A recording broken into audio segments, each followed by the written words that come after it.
अस्सलामुअलैकुम and good evening everybody, you watching News Eye with Mehar Bukhari. हमारे साथ वफाकी वजीर रेलवे काबीना की अहम शख्सियत शेख रशीद साहब मौजूद हैं। शेख साहब अस्सलामुअलैकुम and a very happy new year to you.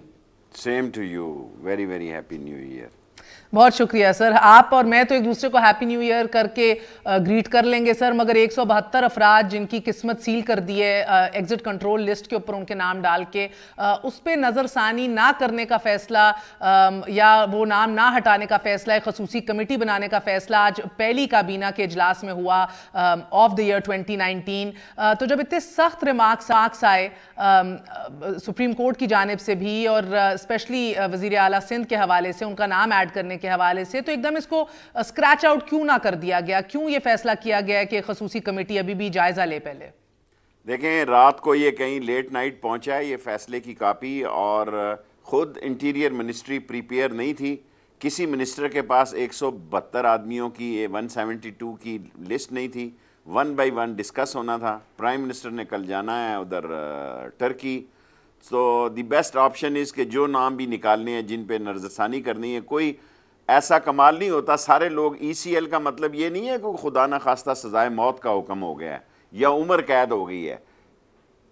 ECL list में हम सारे लोग रह चुके हैं और हम अप्लाई करते रहते हैं और 30-30 दिन की हमें इजाज़त मिलती है, और पता नहीं दूसरे काबीना के लोग क्या राय देंगे। मैं तो जब अगली दफ़ा भी ये लिस्ट आएगी उसमें मेरी राय होगी कि जो ज़रूरी लोग हैं, जिनका बाहर जाना बहुत ज़रूरी है, जिन्होंने कोई दौलत ठिकाने लगानी है, वो यहीं रहें। जिनका दौलत यहाँ रहना ज़रूरी है, क्योंकि कई लोग इस ECL में से आज एक फ़ैसला हुआ है जो इसको कोई काउंट नहीं कर रहा, कोई नहीं बता रहा कि जो लोग इन 72 में से गायब हो गए हैं, जो पाकिस्तान छोड़ के निकल गए हैं कहीं, उसका भी काबीना को नेक्स्ट वीक बताया जाए। क्योंकि इतलात ये हैं कि बहुत सारे लोग निकल गए हैं 172 में से भी।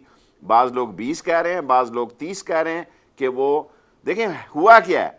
हमजा को उतारा गया जहाज में, वो भी भाग रहा था, उसका एक भाई सुलेमान भाग गया बड़ा अकड़ के। जब रात की लेट फ्लाइट, ये सुबह सुबह जो फ्लाइटें जाती हैं ना, इसमें 2 नंबर का माल बड़ा जाता है। मैं सब के बारे में नहीं कहता। आप सारी वो फ्लाइटें देखें जो मनी लॉन्ड्रिंग में गई हैं, जो पैसे लेके गई, उनकी टाइमिंग देखें कि वो FIA वाला थका होगा, अंडरस्टैंडिंग होगी, स्टाफ इतना मुस्तैद नहीं होता। सो एक दामाद चला गया, इसहाक डार चला गया। इसहाक डार तो प्राइम मिनिस्टर के जहाज में गया, वो तो स्पेशल प्लेन में गया था, बिल्कुल। मगर शेख साहब, जिसको आप कह रहे हैं ना कि इसमें कोई बड़ा मसला नहीं है, हम सब रहे ECL में, चीफ जस्टिस साकिर निसार साहब ने भी ये बरमला कहा है कि एक किस्म की एक तोमत है, एक किस्म की एक डिस्ट्रिब्यूट है किसी का नाम ECL में डालना। और कौन सा मुराद अली शाह सूबे की कंट्रोल छोड़ के बाद में चला था। काबिले एहतराम है। वो अगर चाहते तो कल सारी लिस्ट को खारिज कर सकते थे।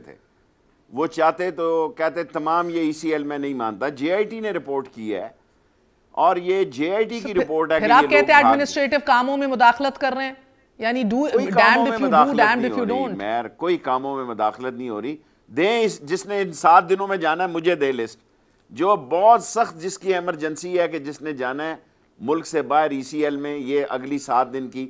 क्योंकि इमरान खान की कैबिनेट को और इमरान खान को ये क्रेडिट जाता है कि अभी तक कोई हफ्ता ऐसा नहीं गया जिसमें कैबिनेट मीटिंग ना हो। अगर किसी ने बहुत बड़ी सर, मैं उसकी तो बात ही नहीं करी, मगर शेख साहब आपने कहा कि आज की काबीना के इजलास में भी किसी के पास 172 लोगों की फहरिस्त मौजूद नहीं थी। सो और टू बिगिन विद, क्योंकि इंटीरियर मिनिस्ट्री के अंडर भी ये काम पूरा आता है जो कि डायरेक्टली इमरान खान साहब के पास है, तो मुझे बताइए कि ये अप्रूवल दिया किसने 172 लोगों का, और उसके बाद इसको अगर नजरसानी करनी है तब भी लिस्टें मौजूद नहीं है, तो ये मिनिस्ट्रियां कौन चला रहा है सर? ये कौन कर रहा है ये काम? गुजारिश ये है कि शहरियार ने जाके बयान कि जो मैंने सुना है, मैं TV नहीं देखता, कि उसने कहा है वहाँ जाके कि भाई हमें JIT ने ये कहा कि इनको डाला जाए नैब के इसमें ECL में, तो हमने डाला है। और जो ज़रूरी केस हुए उसको नज़रसानी करेंगे। जो वैसे ही, मेरा मतलब है, मुफ्त की टिकटों के शौकीन है कि वैसे ही घूमना फिरना, खाया पिया कुछ नहीं, गिलास तोड़ा 12 आने में, सो उनका तो कोई मसला नहीं है। वो लोग जो इस केस के हकीकी, और इसमें मैं समझता हूँ JIT को भी कंसर्न करना चाहिए। जो लोग JIT को जो समझते हैं कि इनके ऊपर हल्का फुल्का केस है, उन पर नजरसानी कर ली जाए, जो समझते हैं कि ये पक्का राग गाने वाला केस है। सुप्रीम कोर्ट जिसने JIT को लेके as you say they have to run with it, उन्होंने भी कहा ये आसमानी सहीफा तो है नहीं जो आप लोग आपको किसके अहकामात पे, किसके डायरेक्टिव्स पे, और ना ही मैंडेट था JIT का ये काम करना। तो sir like again with all due respect, आपको नहीं लग रहा कि आपकी हुकूमत की तेजियां जो हैं आपको खुद ही ले डूबेंगी? अल्लाह ना करे ले डूबें, कोई तेजियां नहीं है। अगर ये इतने शरीफ होते कि ये पेश हो जाते और इनका डर ना होता कि ये भाग जाएंगे। 5 आदमी भागे हैं इस मुल्क से, दामाद शहबाज शरीफ का छोटा बेटा, बड़ा भी भागते भागते बाल बाल बचा है, लास्ट मोमेंट के कोने पे बचा है। और आप उनके सीटों से अंदाज़ा लगाएं कि किस तरह भागते हैं कि शायद किसी को पता ही ना लगे ये मुल्क है या बनाना स्टेट है कि जो केस में मतलूब हो वो भाग जाए और बाहर से जाके वो बताए जनाब अली वो जॉगिंग कर रहा है और वो जनाब अली उधर तो सर फिर वजीर आला खैबर पख्तूनख्वा भी नाम ECL में डालें, अपने मिनिस्टर्स के नाम भी ECL में डालें। इनके ऊपर तो मालम जब्बार राजी केस से लेके एक एक केस बना हुआ है, इनके तो पेशियां भी भुगत रहे हैं, जा भी रहे हैं, इनके नाम ECL में क्यों नहीं जाते? आपके नहीं भागेंगे, इनके भाग जाएंगे। आज नहीं तो कल जिस पे केस है, अगर आम गवर्नमेंट का बंदा है, अगर अपोजिशन का है, उसको 7 साल कैद हो जाए, जो PTI का है उसको 14 साल कैद हो, जो PTI का मुजरम हो उसको 14 साल कैद होनी चाहिए, क्योंकि वो मेरी बात सुने, ये सारे केस PTI ने नहीं बनाए, फॉर गॉड से। मैं बड़ी अहम बातें आपसे आज करने के लिए इंटरव्यू में हूं, ये एक केस भी PTI ने नहीं बनाया हुआ। ये सारे केस जो हैं वो नवाज शरीफ साहब के बनाए हुए हैं। ये उनकी मोहब्बतें और मेहरबानी हैं, ये उनकी मेहरबानियों के केस हैं। हमने तो अभी तक केस बनाया नहीं, हमने केस बनाने हैं इंशाअल्लाह ताला 2-3 महीने बाद।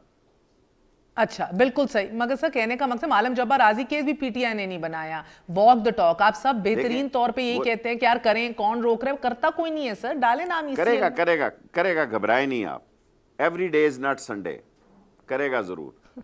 ये केस अपने मंतकी इंजाम को पहुंचेंगे और मेरी एक बड़ी स्टेटमेंट वायरल है कि 30 मार्च से पहले झाड़ू फिर जाएगा इन सारे जो चोर चक्के लुटेरे और कम ज़र्फ और कम अक्ल ज़हनी पस्ती के शिकार और इकनॉमिकल गद्दार जो हैं, माशी गद्दार जो हैं इस धरती को। सर अपनी मंजी तले भी नांग फेरोगे? सवाल तो ये है ना सर, मेरा वादा फेरेंगे, तो ये जरूर फेरेंगे। मार्च से पहले और मुखालिफिन के बड़े नामों का सफाया होने वाला है या अपनी सफ़ें भी जरा साफ होती दिखाई देंगी? भाई बस सफाया क्यों नहीं होना चाहिए? शायद खाकान अब्बासी का केस मैं सुप्रीम कोर्ट में जाके लड़ा है, अभी तक उसको किसी ने बुलाया ही नहीं है। खुर्शीद शाह का केस उधर है, ख्वाजा आसिफ के केस उधर है, जो असल केस है उसको तो अभी किसी ने छेड़ा नहीं, जो अंगुश्ते बदंदा कर देंगे लोगों को, उस पर किसी ने हाथ ही नहीं डाला हुआ। ये तो मेरा मतलब है अरबों रुपए की चोरी पे भी 7 साल, और जो बंदा एक कलाशनकोफ निकले दहशतगर्दी के कोर्ट से उसको भी 7 साल, और 35 महीने, 3.5 साल उसके, 2.5 साल उसके प्रोडक्शन आर्डर ना हो, और ये चोर बैठे हुए यूं अकड़ के पब्लिक अकाउंट कमेटी में। मेरा नाम शेख रशीद है, अल्लाह की मदद मेरे साथ शामिल है। इमरान खान का मैं फ़ैन हूँ, वो मेरा फ़ैन है। मेरा भतीजा PTI में है जी, मैं अवामी मुस्लिम लीग को हेड कर रहा हूँ। मैं जा रहा हूँ शहबाज शरीफ के खिलाफ, और फैसला किया है इमरान खान ने, मैंने नहीं किया, और मुझसे किसी ने राय नहीं ली हुई, और कोई मुझसे खफा ना हो। मेरा वकील इस वक्त पाकिस्तान में नहीं है। ऐसा अपनी हुकूमत के फैसले के खिलाफ ही जाएंगे अब आप कि उनको पब्लिक अकाउंट्स कमेटी का हेड बना? अपनी हुकूमत के साथ हूँ, मुझसे तो किसी ने मशवरा नहीं किया, मुझसे तो किसी ने मशवरा ही नहीं किया। बाबा इस तरह का होता है कि प्रोडक्शन आर्डर के एक आदमी फ्लैग लगाई हुई गाड़ी में बुला लेगा कि फलाने को बुला लो, फलाने को बुला लो। तू होता कौन है? तू खुद बहुत बड़ा चोर है शहबाज शरीफ, डाकू है तू। मैं खुदा को गवाह बना के कहता हूं, मैंने राय बदल ली है कि नवाज शरीफ कम चोर है, शहबाज शरीफ बड़ा डाकू है और वेल प्लान डाकू है।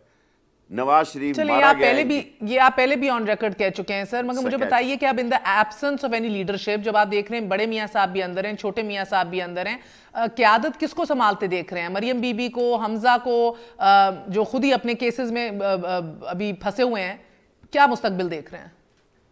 देखें, मैं तो बच्चों की सियासत का कोई मुस्तकबिल नहीं देख रहा। मैं बच्चों के बारे में तबसरा नहीं करता, और आपसे भी रिक्वेस्ट करूंगा कि मैंने कभी तबसरा नहीं किया। दोनों मरियमें जो हैं मेरी बेटियों की जगह। आपकी नजर में बच्चे हैं, मुझसे तो सब बड़े हैं।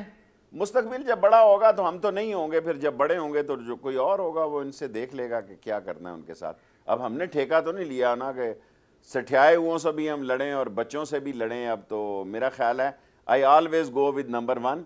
मैं दोस्ती के लिए भी नंबर 1 का इंतखाब करता हूँ और दुश्मनी और मुखालफत के लिए भी नंबर 1 का करता हूँ। मैं 20-21 ग्रेड से नहीं लड़ता, हमेशा सियासत के 22 ग्रेड से टकराता हूँ या 22 ग्रेड से दोस्ती करता हूँ। तो सर आपकी नज़र ने कहीं तो गलती की। आपने जो 19-20 ग्रेड के ऊपर नजर जमा ली थी 22 ग्रेड समझते हुए, सर उसने तो दो टोक मौका दे दिया कि हुक्म और एक इशारा। पनामा का केस तो मैं कोई बताती लड़ता हूं नहीं सर, था। मैं पनामा पैनामा का की केस तो बात ही नहीं कर पीटीआई लड़ने रही। के लिए तैयार नहीं थी। बिलावल के चर्चे बहुत रहे हैं पिछले 1-1.5 साल सर, मगर बिलावल को बाप ने मरवा दिया। उसको उसका मेरी सारी हमदर्दियां बिलावल के साथ है। वो होता है ना, बाप ने कहा मरा दिया है सर। बाबा ये उसको पता ही नहीं होगा कि मेरी टिकट किस अकाउंट से जा रही है, उसको पता ही नहीं होगा कि मेरे अकाउंट में क्या कुछ हो रहा है। या आप उनको शक का फायदा दे रहे हैं या आपको ये इल्म है? अगर उस तरह के आप क्रेडिट कार्ड यूज कर रहे हो, प्लेन्स यूज कर रहे हो, एक सर्टेन लाइफस्टाइल जी रहे हो, तो आप शक का फायदा दे रहे हैं कि उसे मालूम ही नहीं था। चोर और डाकू और लुटेरे और बेईमान जिनको दौलत छिपाने की जगह नहीं थी, देखें ये छोटी क्लास का चोर था आसफ जरदारी। ये सतह का चोर था, इसलिए इसने फलूदे वाले के अकाउंट में रखा, गोलगप्पे वाले के अकाउंट में रखा, वो लड्डू जो बनाते हैं चूरन वाले उसके अकाउंट में रखा, वेल्डर के अकाउंट में रखा। नवाज शरीफ, शहबाज शरीफ टका के दौलत गायब करने का फनकार है। कता कलामी माफ शेख साहब, we're going to go on a very short break। हमारे साथ रहेगा in conversation with the federal minister for railway.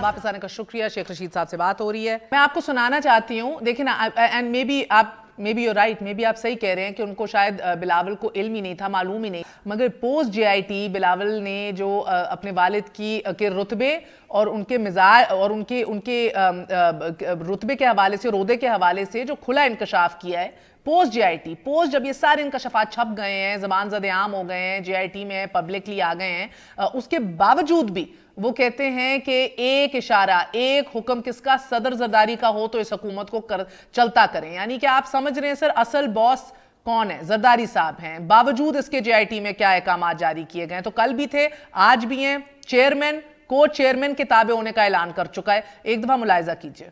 सदर जरदारी एक इशारा दे, हम इनको हुकूमत को 1 वीक में गिरा सकते हैं। उनका तो सिर्फ 6 सीट का मेजॉरिटी है वफाक में, उनका तो इससे भी छोटा मेजॉरिटी है पंजाब में। बस सदर जरदारी हमें इजाज़त दे, हम इनका हुकूमत भी गिरा सकते हैं, हम इनको जेल भी भेज सकते हैं। सुना आपने शेख साहब, यानी कि चांडियो साहब छेड़छाड़ जी, असल बॉस कौन है आप समझ गए।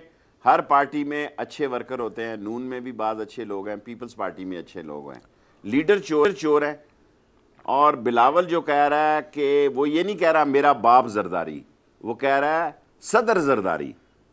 आप मेरी बात ये रिकॉर्ड रख लेना, शायद मैं वक्त से बहुत पहले बात करने का आदी हूँ, ये मेरी बात रिकॉर्ड रख लेना। अब इस मुल्क में 2 पीपल्स पार्टी हैं, एक बिलावल की पीपल्स पार्टी और एक जरदारी की पीपल्स पार्टी।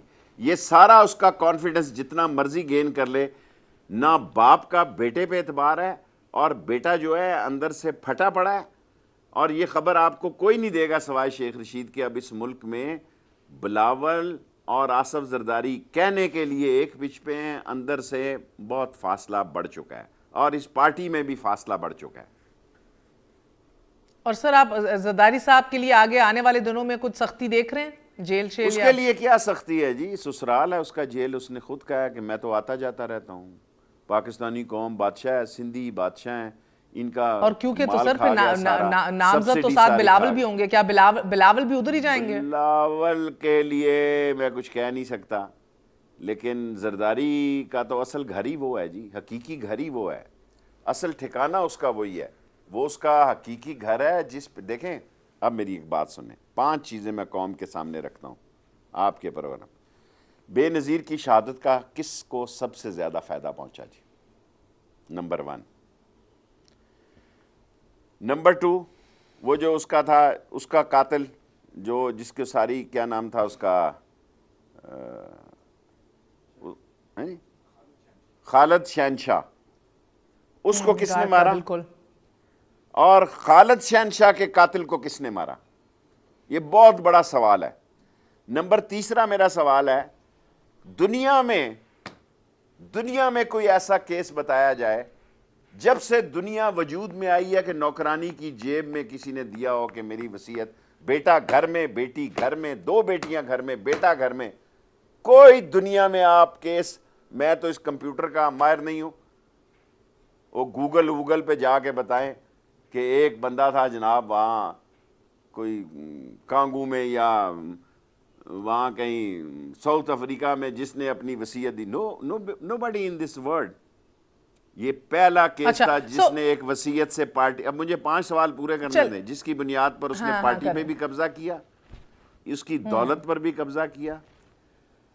और 5th एंड लास्ट मेरा उनसे सवाल है आसिफ जरदारी साहब कि ये गरीबों के कंधे जो उन्होंने इस्तेमाल किए हैं, ओ बाबा ये किसका माल है? अरबों रुपए, हर रुपया जो आप ट्रांसफर करते रहे हैं, मनी लॉन्ड्रिंग करते रहे हैं, अगर ये सब जायज है तो फिर इस मुल्क में जेलों को खोल दिया जाए। तमाम जेलों में छोटे छोटे कैदी हैं, किसी ने टेलीफोन चोरी किया है, किसी ने सर मसला ये है शेख साहब, मसला ये है कि अब एक स्टॉर्म इन अ टी कप हम देख रहे हैं आपकी हुकूमत को। 4 महीने नहीं हुए और कहीं गवर्नर राज का जिक्र है, कहीं ताने दिए जा रहे हैं कि वो तो बेवकूफ है जिसने गवर्नर राज की बात की, मैं उसमें नहीं जाना चाहता। चले वो तो है ना, वो तो आई नहीं, तो मैं भी नहीं जाना चाहती। मैं तो समझता हूँ इस हुकूमत को भी टॉपल नहीं करना चाहिए, सिंध की हुकूमत को। अगर शेख रशीद ने ये बात करनी हो तो जिसने भी ये मशवरा दिया टीवी में आके, देखे ना, अब टीवी में आकर मैं अभी एक बात, जैसे राना सनाउल्लाह का एक्शन है कि वो अगर शेख रशीद के बारे में कोई बात कहेगा तो वो चल सकती है, तो उसने तो वो बकवास करनी हुई ना बदबूदार ने। मैं आपको कहता हूं जिसने गवर्नर राज की बात की है उसने कोई इमरान खान की खिदमत नहीं की। जो देख, अगर खुद वहां मेंबर बदल जाएं तो इमरान खान क्या कर सकता है जी? ये मेंबर कोई चूचे तो नहीं है ना, बच्चे नहीं है, सिंध के मेंबर हैं, सारी दुनिया को गोली दे के आए हुए हैं। अगर वो अपनी राय बदलना चाहते हैं तो उसमें तो कोई इतराज नहीं है, लेकिन मरकज में बैठकर हमें कोई ऐसी गलती नहीं करनी चाहिए गवर्नर राज की। और जिस आदमी ने ये बयान टीवी में दिया है, मैं समझता हूं उसने पीटीआई की खिदमत नहीं की, पीटीआई के लिए मसले पैदा किए।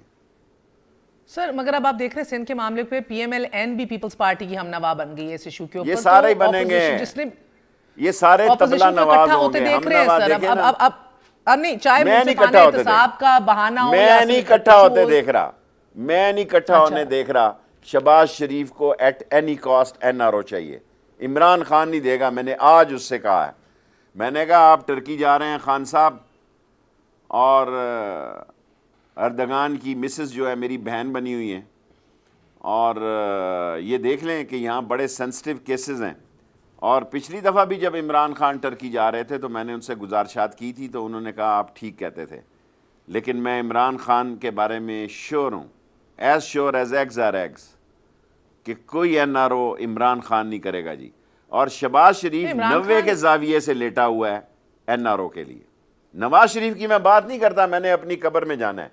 अगर शहबाज शरीफ मेरे से मुनाजरा करे तो मैं खुदा को अहद और कमिटमेंट दे के ये टीवी पे आ जाए, बताए, मैं ऑन ओथ कहूंगा कि ये सबूत हैं कि ये एनआरओ मांग रहे हैं, और मैंने खुद सुने और देखे हैं।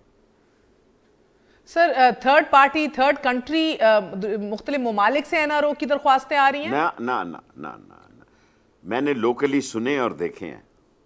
थर्ड कंट्री मैं नहीं जानता, मैं तो देखें, मैं तो पाकिस्तान हूँ, मुझे तो खुद इमरान खान ने ECL में डाला हुआ है, 1 साल से मैंने बाहर ही नहीं गया। एक चीन ले गया 2 दिन के लिए। तुर्की का जिक्र भी किया ना, तो शहबाज शरीफ साहब की भी बेहतरीन रवाबित हैं, better than anybody else out there. मैं अकलमंदों से मुखातिब हूं, मैं बेवकूफ़ों का मैं लीडर नहीं हूं। जो मैंने खान साहब से बात की मुझे शेयर नहीं करनी चाहिए थी, आपके प्रोग्राम में मैंने वो भी शेयर कर दी। नहीं, बहुत शुक्रिया आपका, आपने शेयर किया। मगर फिर मेरा एक छोटा सा सवाल है, छोटा नहीं बड़ा ग्लैड आपने शेयर किया है, क्योंकि सर बड़ी बात ये हो रही है ना, बात बिल्कुल तुर्की की भी हो रही है। मैं बाहर के मुल्क की बात नहीं करता, मैं शहबाज शरीफ को चैलेंज कर रहा हूं कि वो आपके प्रोग्राम जो है न्यूज, क्या है आपका नाइट, ये न्यूज नाइट जो है, आए न्यूज आए सर, नो रॉकेट साइंस है, न्यूज आ जाए। अहद पे मैं ये कहूंगा और साबित करूंगा कि शहबाज शरीफ एनआरओ मांग रहा है, और जो उसको नहीं मिलने जा रहा है इंशाअल्लाह ताला।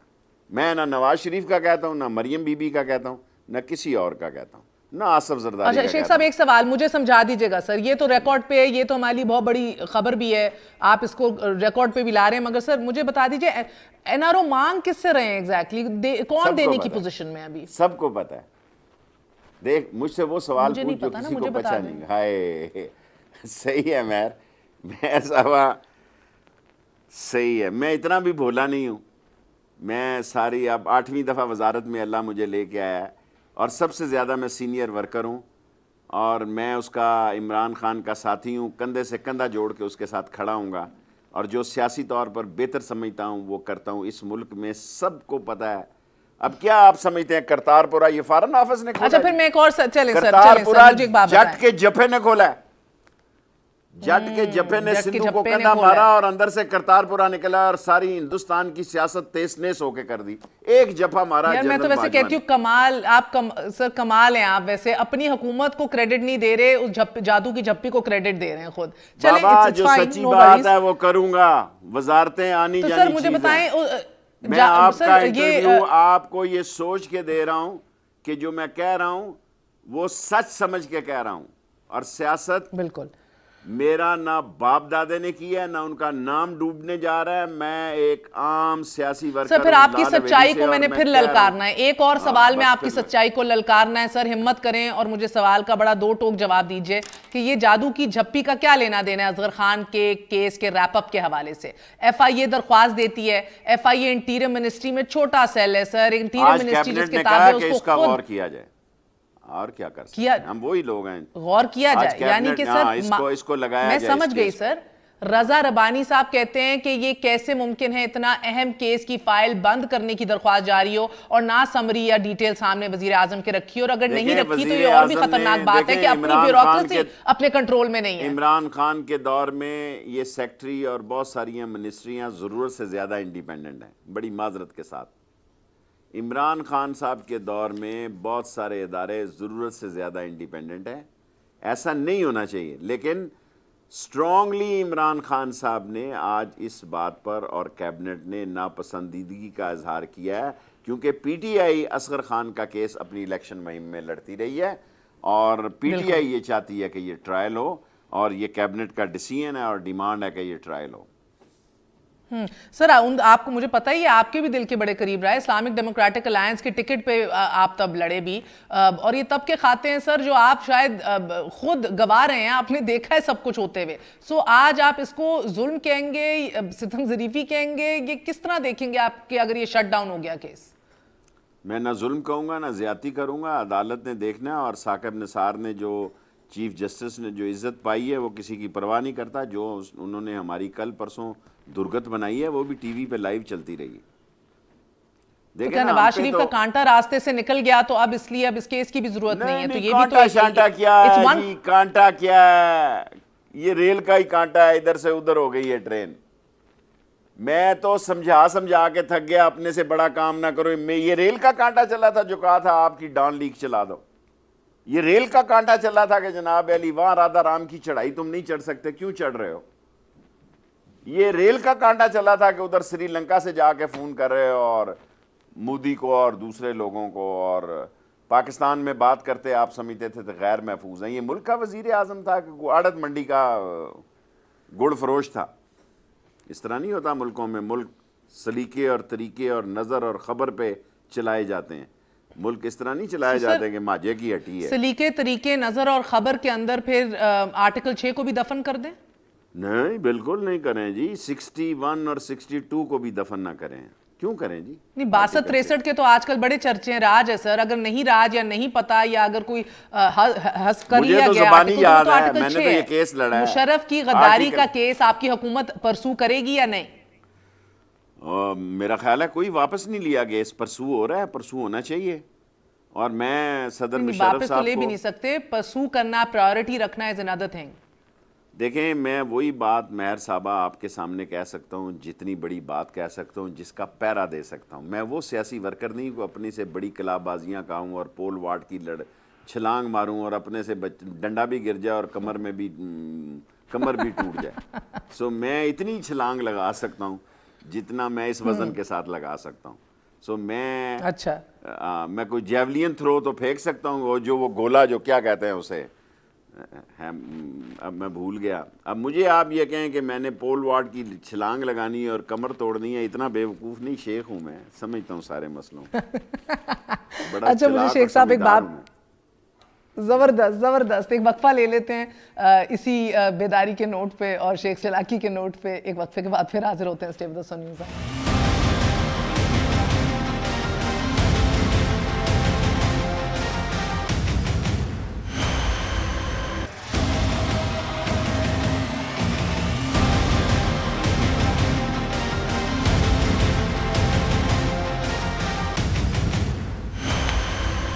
Welcome once again to News Eye. Sheikh Rashid साहब, आप मैं देख रही थी कुछ आपके बयानात भी, और क्योंकि आपको बड़ी एक अहम वजारत सौंपी गई है, आपका तजर्बा भी रहा है इसमें सर, ये ख्वाजा साद रफीक पर लोकोमोटिव्स में घपलों का इल्ज़ाम आपके साथ लगाया। सो मैं कुछ फैक्ट्स और फिगर्स भी देख रही थी, एक दो क्लैरिफिकेशंस आपसे ज़रा सी चाहूँगी।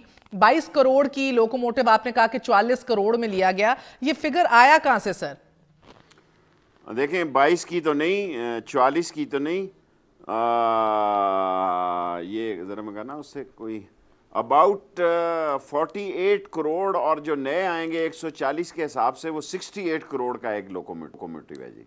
मुझसे गलती होगी, मैं कौम से माफ़ी मांगता हूँ 40-42 करोड़ कहने की, क्योंकि ये 48 करोड़ का एक लोकोमोटिव आया जिसमें से 4 ख़राब खड़े हुए हैं मुगलपुरा में, और वन पार्टी बिल्कुल आपने सही कहा है, बिकॉज यही मेरे पास जो सर, मैं आपसे सवाल कर लूं फिर आप डिटेल में बताइए सर। यूर राइट, 48 करोड़ का ही मेरे पास भी डॉक्यूमेंट पड़ा है, इसके अंदर से 12 करोड़ एफबीआर ने टैक्स की मद में लिया है रेलवेज से, 12 करोड़, सो पीछे 36 करोड़ का पड़ा आपको एक लोकोमोटिव। अगर आप नेक्स्ट सवाल का वक्फा करेंगी तो मैं कागज निकाल के देख दूंगा, 12 नहीं कम होगा, और ये सिंगल टेंडर है और इसमें करप्शन मुलव्वस है, और इसके साथ कोई वो क्या सॉफ्टवेयर नहीं आया, कोई टूल नहीं आया, कोई इसका नक्शा नहीं है। एक रसालपुर में खड़ा हो गया, 4 इधर खड़े हैं, और दुनिया के सबसे महंगे इंजन इन्होंने ख़रीदे हैं। अब वो केस में है, मैं तबसरा नहीं करना चाहता। 9 सारी जितनी प्रोक्योरमेंट ख्वाजा साहब ने की है सारी की सारी नैब में है, और सारे के सारे अफसर जेल जा रहे हैं। ख्वाजा साहब के केस का मुझे पता नहीं क्या है। Okay that's fine, no worries sir. मेरा तो 2-3 इसलिए सवाल हैं क्योंकि मैं देख रही थी ये लोकोमोटिव जो है ये अमेरिकी लोकोमोटिव्स हैं, US made. I am not talking about any other, US made American G के लोकोमोटिव्स हैं 4000 हॉर्स पावर के। तो ये मुझे दुनिया में कहीं और कोई और मुल्क बता दें जिधर ये 22 करोड़ का आपको एक मिलता है। देखें यहीं से मिल रहा है और तुमन में मिल रहा है। ये उसका जो भी क्या तुमन, ये क्या कहते हैं उसकी करेंसी को, टर्किश को लीरा है, क्या लीरा, ये लीरा है। ये सिर्फ बदमाशी की गई है, चालाकी की गई है, जानबूझकर टेंडरों में ऐसी प्रोसिक्यूशन, ऐसी टीओआर रखी गई है कि सिर्फ ये लोग आए। अब इससे अलग आगे चलें, बुरी बात है, उस पर केस हो रहा है। ये आपने सवाल किया, मैं उसकी बात ही नहीं कर रही, मेरा आपसे एक सवाल है। ऊपर वैगन्स का सर थोड़ी सी रिसर्च की, बस भारत के अंदर मुझे रेट्स अच्छे मिल रहे थे, तुर्की का भी नाम नहीं आया। और भारत का जब if you look into it sir, आप देखते हैं कि भारत के अंदर भी जीई का अपना प्लांट है, जीई का, जिसकी वजह से 70% पार्ट जो है वो भारत के अंदर ही बन रहे हैं, made in India. Let me correct you, absolutely. बुरा तो नहीं बनाएंगी ना आप मेरे बच्चों बहनों की जगह? नहीं यार, बिल्कुल क्यों बुरा मनाएंगे सर, बताइए। बरतानिया, भारत में कोई जीई का प्लांट नहीं है, अब वो लगाने जा रहे हैं। हम शिकस्त इसलिए खा गए रेलवे में कि जब पाकिस्तान तकसीम हुआ तो लोकोमोटिव के सारे कारखाने भारत चले गए, हमारे पास था कोई नहीं। हम मजबूर हो गए, चाइनीज़ और दूसरे। पहली दफ़ा आया 69 लोकोमोटिव का केस नैब में चला है, दूसरी दफ़ा आया 63 का चला, अब 55 लोकोमोटिव का केस नैब में है। और ये सारी खरीदारी सिंगल टेंडर से है। अभी मैं आया तो शुक्र है, मैं वजीर रेलवे का, मैं तो आ नहीं रहा था, प्राइम मिनिस्टर ने मुझे इधर भेज दिया। तो मैंने आते सार इनकी जो पैसेंजर कोचेस के 300 कितनी कोचेस का वो कैंसिल किया। मैंने कहा टेंडर मैं अगर वजीर हुआ तो 3 पार्टियों के कंपटीशन के अलावा नहीं होगा। सो इस वक्त 8 अरब रुपए का 14 साल पहले मैं जो सिग्नल का प्रोजेक्ट छोड़ गया था, अब 32 अरब रुपए लग चुके हैं। इस हफ्ते वाली मीटिंग में सोचेंगे कि उसका क्या करें। कोई रेलवे जी पूछें आप रेलवे पे आ गई है, मैं तो सियासत में देना चाहता। नहीं सियासत जरूर आ जाए। मेरे एक दो सवाल थे, दैट्स इट सर, बिकॉज हम लोग पिछले 10-12 साल से इसको कवर भी करते रहे। साथ साथ 70% पार्ट्स मुझे इनकी अपनी भारत की वेबसाइट्स पे अगर आप जाए ना, इनकी मिनिस्ट्री के, this have made in India अपने पार्ट्स भी बनते हैं, जिसकी वजह से इनको कम लोग अब वो बनाएगा। देखो अब मैं चाहता नहीं था, आज की बड़ी आपने सवाल कर रही है ना, अब वो लोकोमोटिव जी का वहां कारखाना लगाना चाहता है। हमारे तो सॉफ्टवेयर भी नहीं है, इसको ठीक करने का टूल भी नहीं लिया है, इसका कोई नक्शा भी नहीं लिया हमने। अगर एक आधा पुर्जा ऊपर नीचे हो जाए, 4 में क्रैक आ गए हैं, शुक्र है कि अभी पहले दिन है, अभी उस गारंटी के टाइम में है। सो इसलिए हमने उनको लाठीचार्ज किया हुआ है। और जी की प्रेसिडेंट को मैंने कहा कि मैं जिनेवा में केस कर दूंगा आपके ऊपर। जिनेवा का केस बड़ा महंगा होता है। सो वो राजी हो गए हैं ठीक करने के लिए। सो हम कोशिश कर रहे हैं कि हम पुरानी कोचेस को ठीक करके, मैर हमने 20 ट्रेनें चलाई हैं, 20 इस साल चलाएंगे और 4-5 दिन में कौम को इंशाल्लाह अच्छी खुशखबरी दूंगा। एक जगह पुरानी, सर ये आप रेलवे मिनिस्टर हैं, आप कह रहे हैं अमेरिकन लोकोमोटिव्स खराब हैं या चाइनीज वाले खराब हैं? जावेद अशरफ काजी के टाइम वाले वो खराब हैं या अमरीकी वो तो सारे गरक हो गए, वो तो खत्म हो गए पहली दफा। वो तो गरक हो गए। ये 4 जी के खराब हैं और एक तबाह हो गया रसालपुर में, और वो तो तबाह हो गए चाइनीज जर्नल वाले टाइम के। उसमें मैंने एक अफसर को टास्क दिया है कि तू 5 इंजन ठीक करके बता। वो 69 इंजन है और उसको मैंने देखना है कि उस पर ठीक करने पे कितना खर्चा आता है। शेख साहब एक छोटा सा वक्फा लेंगे, stay tuned, we are gonna be right back.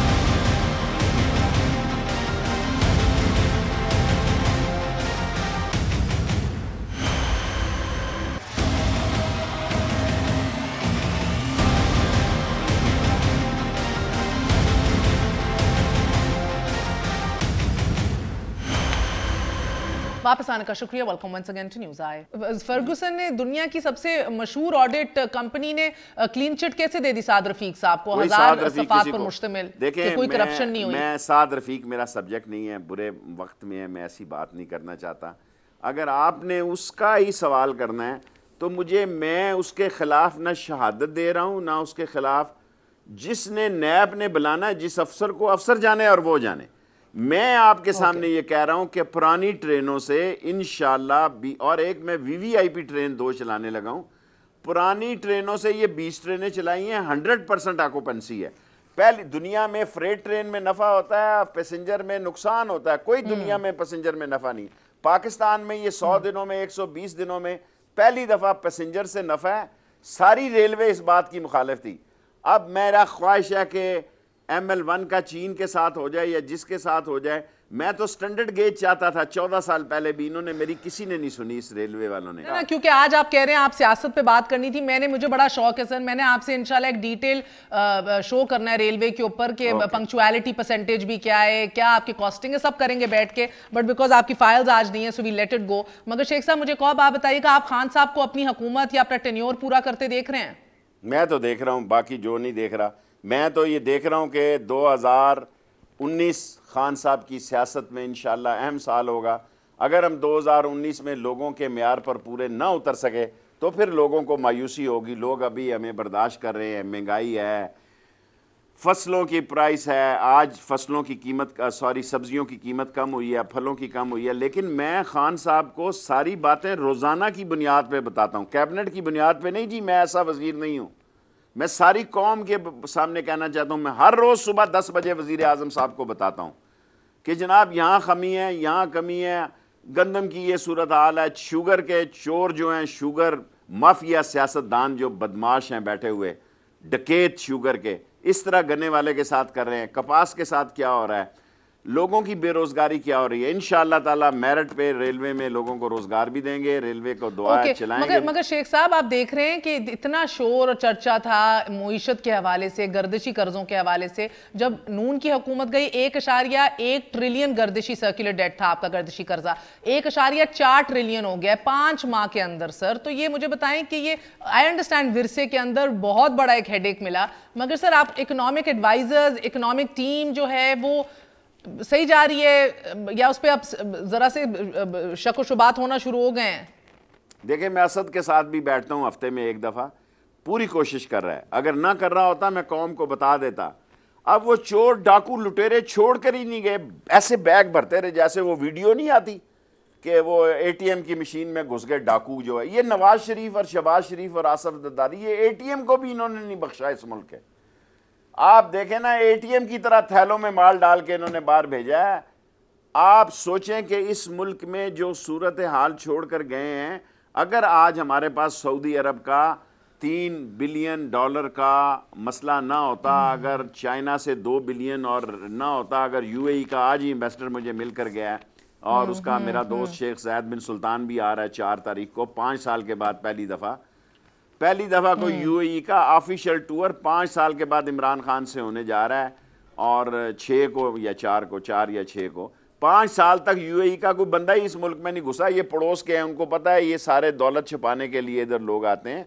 सो अल्लाह को मंजूर हुआ 2019 इमरान खान की सियासत का बहुत अहम साल है और अपोजिशन के लिए इबरत का मुकाम है। होता है ये, नहीं होता ये मेरे मौला को पता है। सियासी तज्जिया मेरा ये है। बहुत शुक्रिया, जबरदस्त सर। आपसे एक रिक्वेस्ट है, अब आप कल सुबह भी 10 बजे मिलेंगे इमरान खान से क्या? नहीं, वो तो चले जाएगा 11 बजे कल तुर्की जा रहे हैं। जब वापस आएंगे सर, गुजारिश है उनको याद दिला दीजिएगा, एक पार्लियामान में क्वेश्चन एंड आंसर सेशन का उन्होंने अहद किया था जो अभी तक पूरा नहीं हुआ, 5 माह हो गए हैं। तो उनको रिक्वेस्ट करके रिमाइंड कर दीजिएगा सर कि बेहतर है कि ये काम करें, पार्लियामान और इदारों को मजबूत देखें। अब ठहर जाएं, अभी ये देखें ऐसे बदतमीज हैं, ये गाड़ियों में अंडे लेके आ रहे थे और पिचकारियां लेके आ रहे थे, ऐसे चोर को काउंटर। मैं आपको खबर दे रहा हूं, इमरान खान नाराज होता है, मेरा दोस्त है, मैं राजी कर लूंगा। और अभी जो शायद खाकान अब्बासी मुझे चैलेंज करता था सुप्रीम कोर्ट का, मुझे अल्लाह से पूरी उम्मीद है कि जो मैंने मेहनत की है, 2 केसों में मैंने मेहनत की है, अल्लाह मुझे इसका अजर देगा। शायद को सर नैब ने आज उन पे रेफरेंस बना लिया है। खबर आ गई आपको या नहीं आई मुझे नहीं मालूम, मगर जाते जाते एक और सर, अगर प्रोडक्शन ऑर्डर के ऊपर मैं साद रफीक को इधर ले आऊं तो मनाजरे के लिए तैयार हैं रेलवे पे? बिल्कुल तैयार हूं मैं। बिस्मिल्लाह। शहबाज शरीफ से प्रोडक्शन ऑर्डर, और मैं सुप्रीम कोर्ट जा रहा हूं। शहबाज शरीफ साहब को नहीं ला रही, अगर साद रफीक को ले आऊं रेलवे पे, जिसपे आपने कहा बड़े घपले किए हैं, जिसका केस है उसके साथ तुम्हारी बड़ी फेवर उसके साथ नजर आ रही है, मेरी भी अब उसके साथ फेवर बिल्कुल नहीं है फेवर सर, कोई फेवर नहीं है। जिससे अभी राब्ते हो सक रहे हैं उसी को ला सकते हैं ना। मेरा शहबाज शरीफ साहब तो सर ब्रीफिंग दे रहे थे, मैंने आपको कहा मैं नंबर 1 से लड़ता हूं, नंबर 1 से दोस्ती करता हूं। मैं इमरान खान का दोस्त हूं और इन चोरों के खिलाफ ऐलान जंग है। गली गली, कूचे कूचे, चौक और चौराहे और सब टीवी मैंने जरा छोड़ दिया, जरा रेलवे में लगाऊं, और आपने हुक्म दिया तो हुक्म बजा लाता हूं। जरा मैं अवॉइड ही करता हूं। आपको अल्लाह सलामत रखे, खुश रखे और फेवर में रखे। बहुत बहुत शुक्रिया।